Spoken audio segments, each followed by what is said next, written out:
Hi to one and all. This is Santosh Reddy. I am an assistant professor in Department of ECE from Cherbury Engineering College. My today's topic is VHDL introduction. In this topic, I am going to deal definition of VHDL, history of VHDL, features of VHDL, and basic terminologies or design entities of VHDL. So coming to VHDL definition.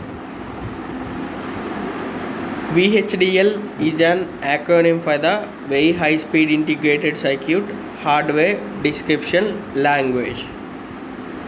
Means the language which describes the hardware of an high speed integrated circuit and also used to design the digital system or model the digital system at many levels of abstraction and ranging from the algorithmic level to gate level. So what is VHDL? It is used to design the digital system or model the digital system at many levels of abstractions. Here the levels of abstraction means in VHDL we have three types of styles to write VHDL program. One is the data flow, second one is the behavioral, third one is the structural. Data flow means if we know the logic expressions, we can write the program in VHDL.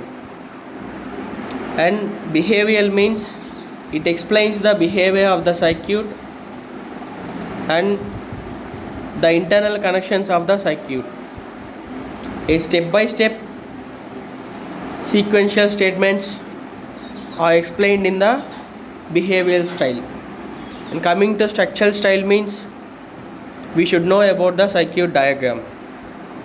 After knowing the circuit diagram, we will write the program using structural style basis on the components of the structure. This is about the levels of abstraction. And ranging from the algorithmic level to gate level means we are using the binary format and in algorithmic level. Here algorithmic level indicates the addition, subtraction, multiplication, division. These operations comes under the algorithmic. To gate level means we will implement the from algorithmic level to the by doing addition, subtraction, multiplication and etc. we will implement the gates based on the equivalent circuits. This is the one definition for the VHDL or the language that describes the concurrent statements, sequential behavior of the digital system is also known as VHDL at many levels of abstraction and ranging from the algorithmic level to gate level. Here we have indicated the concurrent and sequential behavior.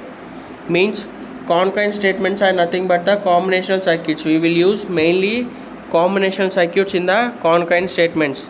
And sequential statement means if, case, loop, while, switch, these all are the sequential statements. Mainly we will use concurrent statements in the data flow style in the levels of abstraction and sequential statements in the behavioral style in levels of abstraction. This is the second style of levels of abstraction. So VHDL is nothing but it is used to design the digital system or model the digital system at many levels of abstraction and ranging from algorithmic level to gate level.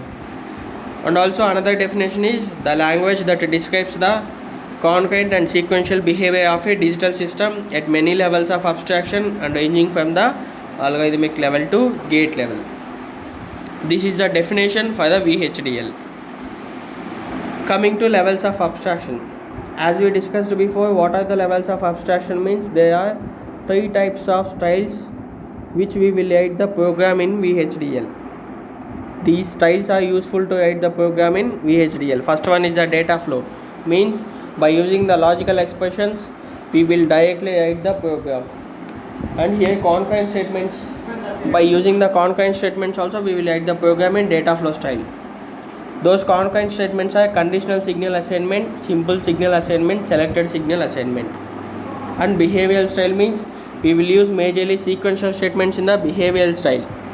Those are if, case, loop, do while, switch, etc. like this. And structural means we will use the program by knowing the components. We will write the program by knowing the components. These are the levels of abstraction. We will discuss about this in the second class. And next one is the VHDL can be recorded as a combination of 5 language specifications. Means if we want to write the program in VHDL, we should specify these 5 languages. Based on these languages, VHDL language and VHDL program can be constructed. Based on these languages, VHDL program can be constructed. First one is a sequential language. Second one is a concurrent language. Third one is a netlist language. Fourth one is the timing specifications. And fifth one is a waveform generations. So coming to sequential language. The sequential language means nothing but it is represented in the architecture part in between the process that contains the sequential statements. Sequential language is nothing but it is represented inside of the architecture of the body. It is represented inside of the architecture of the body, that it contains only sequential statements. Second one is the concurrent language. This is also one of the major characteristics for the VHDL. It is present inside of the architecture body. We can write inside of the architecture body concurrent statements as well as the sequential statements. But if we start with begin after writing the architecture part, we will use concurrent statements. Or if we start with process statement after writing the architecture part, that indicates the sequential statement should write in between them. Okay, that is the difference between the concurrent and sequential. Next, netlist language. It describes the connectivity of an electronic circuit, nothing but simulation. Netlist language can be used as a simulation. It gives the internal connections of the output circuitry based on the program, based on the written program. Okay, netlist language is nothing but the internal connections to the external circuitry. It gives internal connections to the external circuitry or output circuitry. Okay, and also it describes the connectivity of an electronic circuit. That is about the netlist language. And fourth one is the timing specifications. It gives the timing delays after ending the timing specifications for the circuitry output. Means timing specifications we will use majorly in the flip-flops based on the clock. Based on the clock we will give the delays. We will give the delays and timing specifications. Next one is the waveform generation. After all the compilations are done, the waveform generation is processed based on the program. Waveform generation is the final step for the VHDL program. Nothing but after compilation of the program, simulation and synthesis and timing specifications, we are going to see the output in the form of waveform generation. In the form of waveform generation. So this is the last step and this is the major step for the VHDL because we will see the output here. Okay. So the programs that we will write in the VHDL using the software of Xilinx. Using the Xilinx software, we will write the programs in the VHDL. Xilinx ISE means Integrated Synthesis Environment. It is a tool for the VHDL simulation. We are using the version of Xilinx ISE 14.2. 14.2. The Xilinx ISE versions are from 8 to 15.3. 8 to 15.3. Now we are using 14.2. Okay. So by using Xilinx only we can write the VHDL program. This is the history of the VHDL. In 1981, many companies in USA was involved in the very high speed integrated circuit chips by using their hardware description language for the Department of Defense. But there is a drawback. What is that means? Every company is using the hardware description language and every company is manufacturing the ICs. But the company that was constructed by me cannot be used by others. That is a major drawback. So for that purpose, all of the companies, means 5 major companies, was formed together to develop the standard hardware description language. Those companies are IBM and Texas Instruments, Intermetrics. These are the companies formed together to form the standard hardware description language in 1986. That is called as VHSIC hardware description language, very high speed integrated circuit hardware description language. And also they were designed a package called IEEE, Institute of Electrical and Electronic Engineers. That is a package that came into 1987 as a standard package for the VHDL. Why we call it as package? Because it is the central storage of data. Package means central storage of data that stores the 46 value logic, 7 value logic, 9 value logic and 4 value logic and so on, which is useful to write the VHDL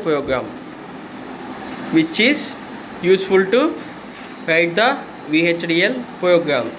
So this is about the history of the VHDL. In 1987 this came into the market and this is the standard package for the writing the VHDL programs.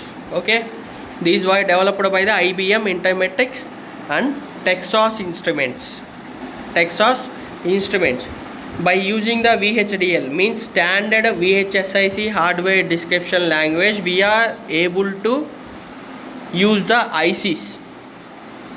Or otherwise, if one company manufactured one of the IC, means that company should use that IC. Otherwise, others are cannot useful. Others cannot use those ICs. Can't use those ICs. For that purpose, VHDL came and designed a hardware description language to design the ICs. Okay. Next one. This package is called standard_logic_1164. This is a standard package. In this package, 9 value logic is there. That is useful for write the VHDL program. And this package is approved by the IEEE. Okay. Next one, features of the VHDL. VHDL is constructed with some excellent features. What are those features? Means it has powerful constructs. Powerful constructs means nothing but design units or basic terminology. Powerful construct means design units or basic terminology. And also VHDL supports the design library, nothing but data elements. In data elements, it includes the data types, data objects, packages and operators, libraries, bindings, etc. all comes under the data elements. Those are supported by the VHDL. And also VHDL is a not case sensitive. This is an excellent feature for the VHDL. Why? Because if it is case sensitive, means we should write the VHDL code in uppercase letters or lowercase letters, means capital letters or small letters. We should not combine if in case it is case sensitive means. But VHDL is a not case sensitive, means we can combine the uppercase letters, lowercase letters, means of capital letters and small letters we can combine together and we can write the program. So there is no syntax errors are formed by using the VHDL.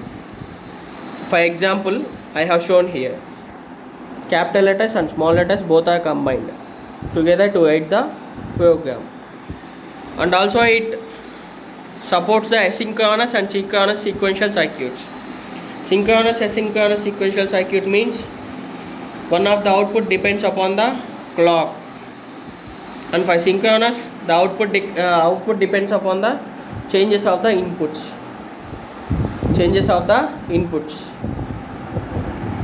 And also in VHDL each element is well connected by using the interfacing to the other elements.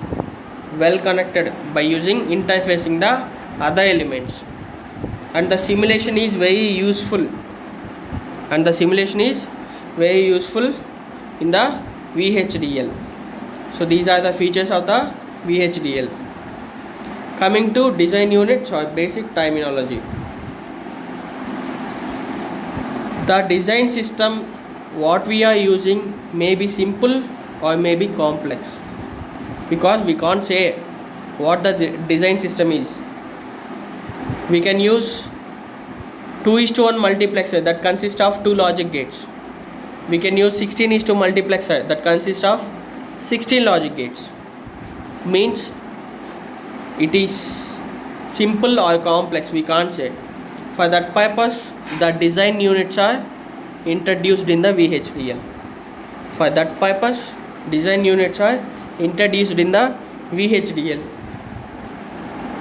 So in VHDL there are 5 types of design units. One is the entity declaration, architecture body, configuration declaration, package declaration, and package body. Okay, first one, entity declaration.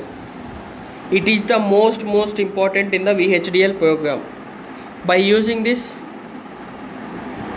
we will declare the inputs and the output signals to the external circuitry in VHDL program.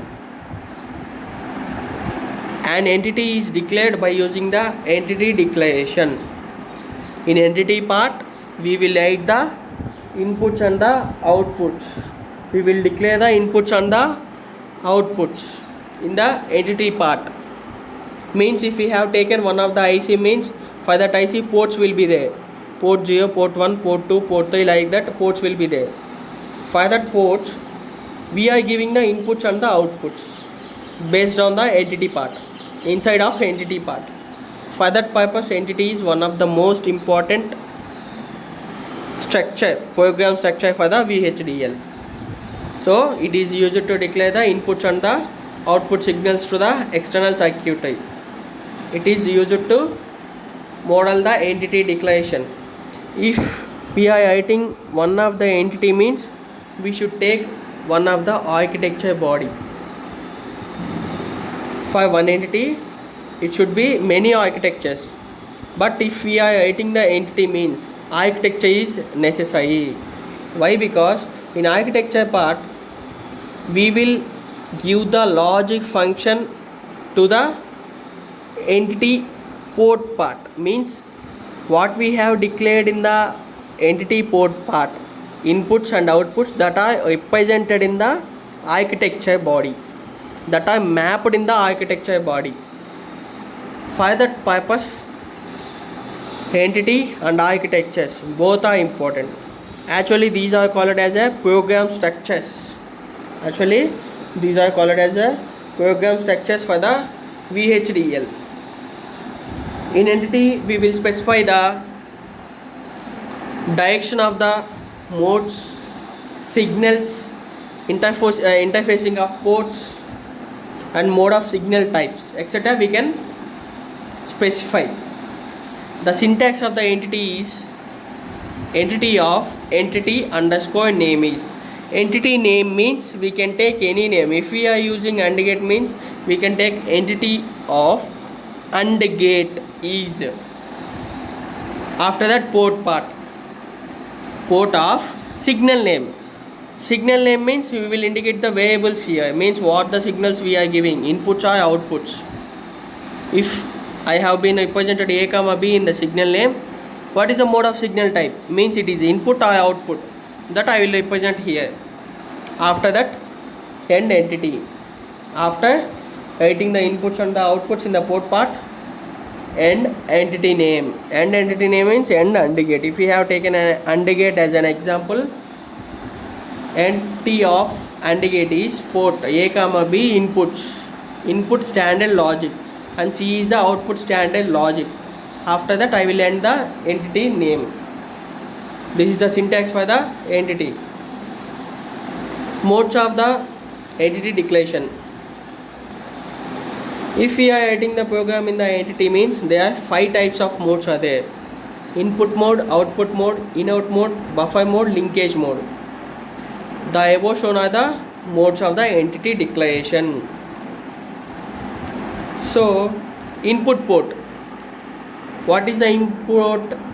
The value of the input port can be read within the entity model. Means we will give the input. That's why while we are representing the program, the value of the input port only can be read, and the output port, the value of the output port can be updated. It cannot read, it can update it depending on giving of inputs within the entity model. And in-out port, this is the bidirectional port. This is the bidirectional port. Here this is used for the read and updated. This is used for the both read and updated. If we are giving the in-out mode means we are giving the input as well as we are giving the output. For both purpose it is used. So that's why we call it as this is the bidirectional port. For that purpose we call it as bidirectional port. Next one is a buffer port. This is also can be read and can be updated within the entity model, but it is different from the in-out port. But this is different from the in-out port. Linkage, it is also can be read and can be updated, but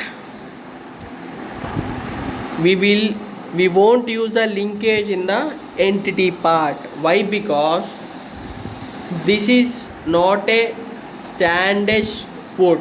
This is not a standard port, and also the information of the linkage is very not clear. Just we will indicate it is a port. It is a port, but we won't use in the entity model. We will mainly use input port, output port, in-out port in entity part. So these are the 5 types of port that we are using in the entity part of a program. Next one, second one, architecture body. What is architecture body means? An architecture body describes the internal view of an entity. As we discussed before, as I have explained before, from the entity means in entity part we are declaring the inputs and the outputs. Those are functioned by the architecture body. An architecture body describes the internal view of an entity. It describes the functionality of the entity. So that's why architecture body is very important for the entity. When we are writing the entity part, there should be one architecture, and also if we are writing the one entity means there should be many architectures. We can link those. Okay, we will write the concurrent statements and sequential statements in between the architecture of the body. Mainly we will write the concurrent statements and sequential statements in between the architecture of the body. This is the syntax for the architecture. Architecture of architecture name. In architecture name we will represent the levels of abstraction, means what the program style we are using. It may be data flow or behavioral or structural. Those 3 types. What we are writing the program, if I am writing the program in data flow means architecture data flow of entity name. If I am writing the behavioral means architecture behavioral of entity name. If I am writing the structural means architecture structural of entity name. Like this we will indicate here, and after that begin. It starts with the begin statements. If we start the begin statement, the concurrent statements we can write. Or if we start the sequential statements, means within the process we should write the sequential statements. Like this, we should write the sequence statements in the architecture of the body. After that, we will end the architecture name. Next, third one, configuration declaration. Configuration declaration is used to create the configuration for an entity. Means it gives the internal connections to the output circuitry, and it binds the architecture from an entity. It is used for the binding the architecture body to the entity. It specifies the binding of one architecture body to the many architecture body. If we have taken one entity, means we can write many architectures that we will bind here. Okay. It may also specify the binding of components. We may specify the binding of components, no problem about that. This is about the configuration declaration. And package declaration. A package declaration is used for the set of related declarations. Package declaration is used for the set of related declarations. If we write a program, the package declarations are used in the entity across two or more entities. Okay. Next one, package body contains the definition of the program declared in the package declaration. Means while we are writing the entity part, in that by using the package declaration we can write two or more entities that is declared by the package body.